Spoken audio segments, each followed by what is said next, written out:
Joy Reid is the prime example that the Supreme Court got it right.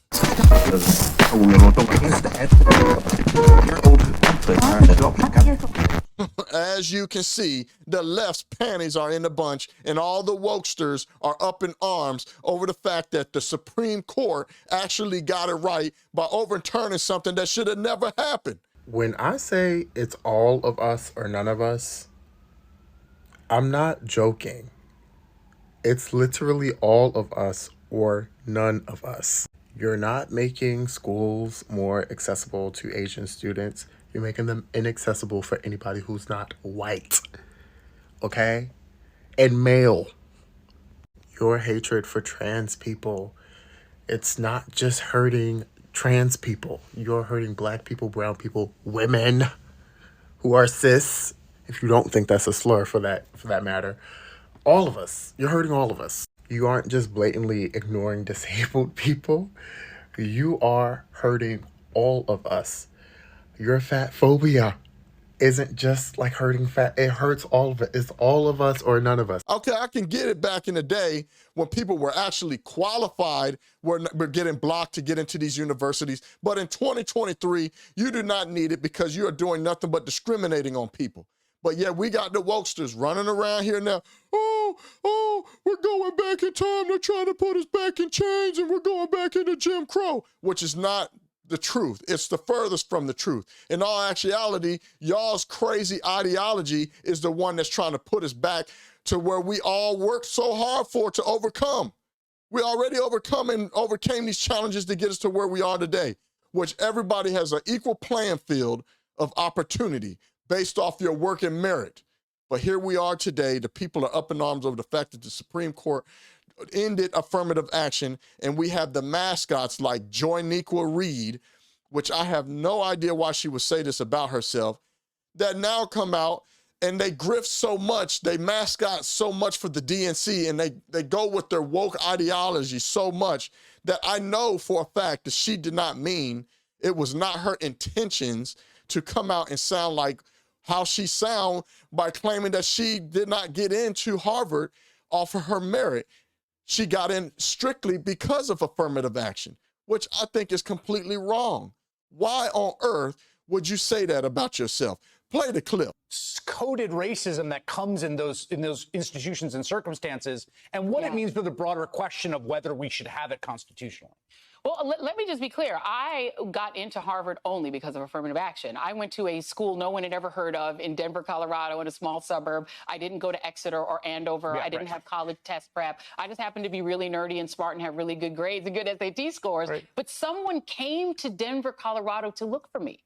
A Harvard recruiter flew to Denver, and I met up with her at the Village Inn restaurant and did a pre-interview to get to pull me into Harvard. I was pulled in, and the schools like Harvard and Yale that I got into affirmatively. And it was literally not saying we're going to take an unqualified person and put them in Harvard. We're going to take a very qualified person who we would never know existed and put them in Harvard. That's how I got there. That's how Ketanji got there. That's how Justice Jackson, I should say. Justice Jackson got there. It's how Clarence Thomas got there. But the minute I arrived from my majority black little town, Montbello in Denver, to Harvard, the first week or two that I was in class, my presence was questioned by white people. I was in this big conference class where some white students stood up and said, those students, the black students, they're only here because of affirmative action. It became a huge argument that we all ended up having. This was freshman year. I had never had my academic credentials questioned. I had never had anyone question whether I was intelligent until I got to Harvard. Now, I know the phrase, a stupid is as a stupid does, but Joy confirms it to me. Why on earth would she say that about herself? Does she not see herself as an intelligent woman that can get into places not solely just because of her skin color? And this is the problem with these woke ideologies and why it's so dangerous, and it needs to stop preaching victimhood as if we are handicapped people in this country. There is many things that we can do just like anybody else. We don't need affirmative action. Affirmative action is wrong across the board. The first thing y'all do when you come on my stuff, oh, white women benefit from affirmative action more than anybody else. I think affirmative action is wrong, period. We should not be bringing or accepting or people getting jobs or getting anything solely just because you need to hit a checkbox of making sure you have a certain amount of white folks, certain amount of Asians, certain amount of black folks. It's just crazy to me. We're in 2023 and we have people just like Joy-Nica Reid that think so low of themselves. It's like the low expectations of bigotry. Why would she think of herself that way? And you could tell she didn't intentionally mean that because she tried to clean it up towards the end of it, saying, well, I was a nerdy, smart, and I had the SAT, and I never thought that me being there solely on my merit would be questioned. Well, do you not think that possibly that you got there because of your merit?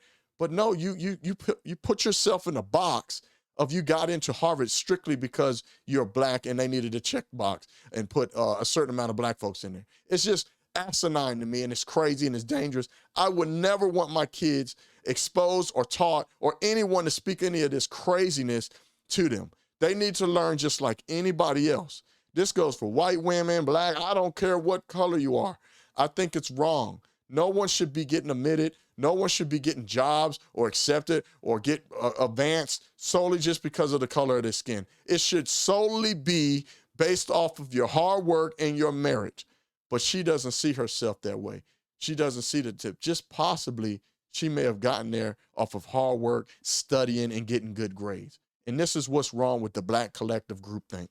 This is why they see themselves so low. It's a mental bondage.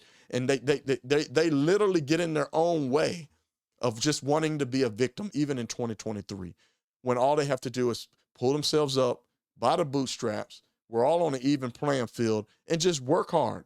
But instead, they had to take it to the Supreme Court because they was punishing them Asian folks.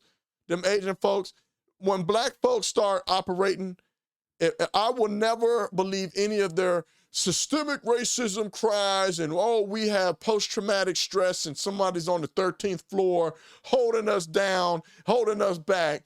When I see black folks in this country, in America, go 10 years living like the Asian culture, when Asian folks come to this country and the parents, they have strict parenting and they monitor their kids. They strip them of somewhat of a social life and they make them study. They got strict parenting, they stay on them, they make them study, they make them work hard, they make them save money.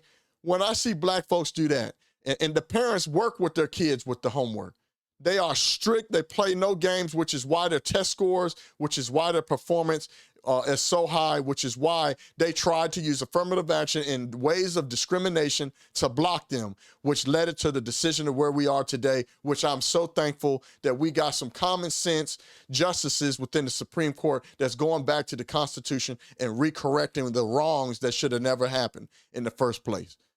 Affirmative action is just wrong. And affirmative action is wrong on so many levels. But I ain't gonna be the dead horse. Y'all already know that. You know that. So, thank you as always for coming on my channel. I'm back. I was out of the country. I took a little break, a mental break. It gets stressful at times. But if it's your first time on the channel, make sure you hit the like and the subscribe button and that notification bell. Leave a comment. I do read them. I do respond. As always, y'all, thank you. You are the ones that elevate my voice. As always, it's your boy, Craig Long 45. You can't make this shit up. I'm out. Peace. Yeah, oi.